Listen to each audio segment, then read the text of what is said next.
सीहोर की विट यूनिवर्सिटी में हंगामा मामले को लेकर मुख्यमंत्री डॉक्टर मोहन यादव ने लिया संज्ञान। सीएम के निर्देश पर मामले की समीक्षा करने सीहोर पहुंची प्रभारी मंत्री कृष्णा गौर सीहोर कलेक्टर कार्यालय में अधिकारियों के साथ की समीक्षा बैठक। इस दौरान अधिकारियों को प्रभारी मंत्री ने दिए मामले में सख्ती बरतने के निर्देश। इस दौरान प्रभारी मंत्री कृष्णा गौर ने कहा कि यूनिवर्सिटी की अव्यवस्थाओं की जांच की जा रही है। जांच की रिपोर्ट के बाद कार्रवाई की जाएगी। स्वास्थ्य विभाग ने पानी और खाने के सैंपल लिए हैं। मुख्यमंत्री डॉक्टर मोहन यादव मामले पर नजर बनाए हुए हैं। बच्चों की सुरक्षा सरकार के लिए पहली प्राथमिकता है। इस तरह की घटना की पुनरावृत्ति ना हो, इसलिए हम कॉलेज प्रबंधन के साथ में बैठक लेंगे। किसी IAS, IPS और कैबिनेट मंत्री इन जैसे लोगों के विद्यार्थी वहाँ पर पढ़ते हैं। इतने शिक्षित लोग अगर वहाँ पर पढ़ रहे हो, इस कदम का कदम उठा रहे हैं तो निश्चित रूप से VIT के लापरवाही है। आप भी अगर वहाँ पर अभी जाएंगे, हम भी आपके साथ वहाँ पर VIT कॉलेज में जाएंगे और वहाँ पर आपको वास्तविक स्थिति बताएंगे। आप कठोर से कठोर कार्रवाई करने का आश्वासन विद्यार्थी परिषद को और हमारे जितने भी 17,000 बच्चे उनको आश्वासन दीजिए कि कठोर से कठोर कार्रवाई आपकी तरफ से की जाएगी। परिषद सदैव छात्र हितों के लिए काम करती है और जैसे VIT का पता लगा हमें कि VIT में कुछ बच्चे जॉन्डिस के कारण प्रताड़ित थे, तो VIT ने तुरंत संज्ञान में मामला लेते हुए पूरे विद्यार्थियों से बात की। जब विद्यार्थियों ने अनुशासन में रहकर जब अपना आंदोलन करा तो वहाँ के प्रशासन द्वारा उन पर लाठीचार्ज की गई, जिससे छात्रों में उत्साह होकर एक हिंसा भड़की वहाँ पर। जब विद्यार्थी परिषद को सूचना लगी तो रात को तत्काल रूप से जाकर वहाँ पर हिंसा को रोकी गई। तो विद्यार्थी परिषद ने उसकी निंदा भी करी कि हमारा अपना अधिकार अनुशासन में रहकर अपने अधिकार की मांग करें। तो विद्यार्थी परिषद ने विद्यार्थी को वहाँ पर आश्वासन दिया कि विद्यार्थी परिषद आपके साथ समित। मुख्य मांग क्या है आपकी? मुख्य मांग यही है कि वहाँ पर जो मूलभूत सुविधाएं 17,000 विद्यार्थी है तो उनके खाने पानी की व्यवस्था और उनके रहने की, जो क्योंकि दूर दूर से कोने कोने से देश के कोने कोने से वहाँ पे विद्यार्थी आते हैं और एक लंबी फीस वहाँ से वसूली जाती है। तो विद्यार्थी परिषद ये मांग करती है कि मूलभूत सुविधा वहाँ पर दी जाए। आपकी मांगे नहीं मानी तो क्या करेंगे? मांगे नहीं मानी गई तो जैसे कि हमने कल पूरे प्रदेश स्तर पर VIT के मालिक विश्वनाथन जी का पुतला दहन करा और आगे भी विद्यार्थी परिषद इस तरह के आंदोलन करेगी। जहाँ भी ऐसी घटना, हम कोई नहीं चाहता है कि इस प्रकार की घटना किसी भी इंस्टीट्यूट में घटे। लेकिन इंस्टीट्यूट में हमारा भविष्य आकार ले रहा है और हमारे बच्चों के साथ किसी भी प्रकार की सुरक्षा ना हो, उनके स्वास्थ्य के साथ खिलवाड़ हो, कभी कोई नहीं चाहता।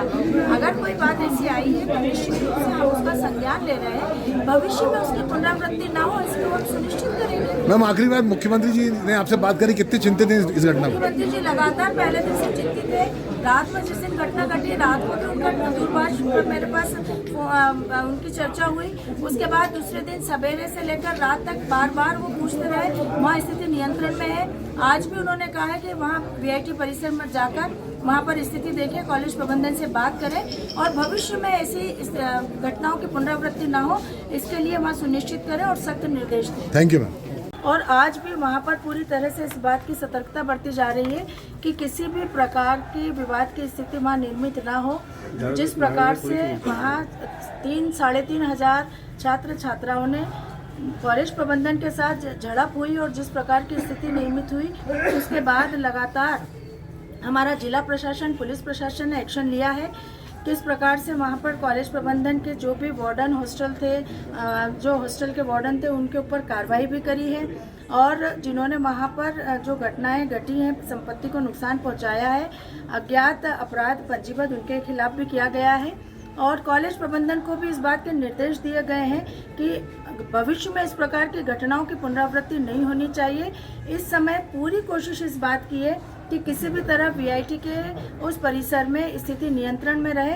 हमने अभी जिला प्रशासन से, पुलिस प्रशासन से पूरा संज्ञान लिया है और चूंकि अब हमको आवश्यकता लग रही है कि हम परिसर में जाकर एक बार विजिट करें, तो हम वहां पहुंचकर अपनी आंखों से सब देखकर और वहां हम कॉलेज प्रबंधन से भी चर्चा करेंगे। और उसके बाद माननीय मुख्यमंत्री जी भी लगातार हमें दिशा निर्देश दे रहे हैं कि वहाँ पर स्थिति नियंत्रण में रहे, इसलिए सब स्थिति वहाँ पर सुचारू रूप से नियंत्रण में हो, इस दिशा में आप प्रयास करें। जिला प्रशासन को निर्देश दें। हमने अभी जिला प्रशासन को सख्त निर्देश दिए हैं। वो निश्चित रूप से हम सभी के लिए बहुत दुर्भाग्यपूर्ण है हमारे बच्चे जो वहाँ पर लगभग 16,000 की संख्या में है पढ़ रहे हैं, उनकी सुरक्षा, उनका स्वास्थ्य और गुणवत्तापूर्ण शिक्षा ये सरकार की भी प्राथमिकता है और समाज की भी प्राथमिकता है। और इस दृष्टि से बच्चों के और कॉलेज प्रबंधन के बीच में अगर किसी बात पर कोई विवाद हुआ है, कोई झड़प हुई है, तो निश्चित रूप से हमारा पुलिस प्रशासन इस दिशा में जो काम कर रहा है वो बहुत संतोषजनक है। पुलिस प्रशासन ने घटना के बाद ही लगातार उस पर नज़र रखी और वहाँ पर जो स्थिति अनियंत्रित हुई थी उसको नियंत्रित करने में बहुत बड़ी सफलता पाई है। जिला प्रशासन ने भी लगातार इस बात का संज्ञान लिया कि बच्चों की मांगे किस प्रकार की थी, बच्चों को भोजन की, पानी की, जिस प्रकार से अशुद्ध भोजन और पानी की जो मांग उनको थी कि उसके माध्यम से बच्चे काफ़ी अस्वस्थ हो रहे हैं, उसके लिए भी जिला प्रशासन ने तुरंत संज्ञान लिया है। खाद्य विभाग ने भोजन के सैंपल लिए हैं, पीएचई विभाग ने पानी का सैंपल लिया है, जिसकी जांच की जा रही है। अगर इस माध्यम से कोई कारण बनता है तो निश्चित रूप से उस पर कार्रवाई करने के लिए हम आगे बढ़ेंगे। लेकिन अभी चूंकि जांच चल रही है, कॉलेज प्रबंधन से भी हम चर्चा करेंगे और जिस प्रकार की घटना वहाँ घटी उस पर पुलिस ने तत्काल संज्ञान लेते हुए, एक्शन लेते हुए कार्रवाई की है, जिसमें जिस प्रकार से विवाद की स्थिति रात में बनी कि कुछ बच्चे जो थे वो शिकायत करने जब हॉस्टल के वार्डन के पास पहुंचे थे तो उन्होंने उनकी बात सुनी नहीं और उसके बाद जिस प्रकार से बहस हुई वो बहस बढ़ी और वो अनियंत्रित हुई। लेकिन उसके बाद जिस प्रकार से कंप्लेंट हुई है, थानों में कंप्लेंट हुई है, पुलिस ने संज्ञान लेते हुए हॉस्टल वार्डन प्रशांत कुमार पांडे के खिलाफ धारा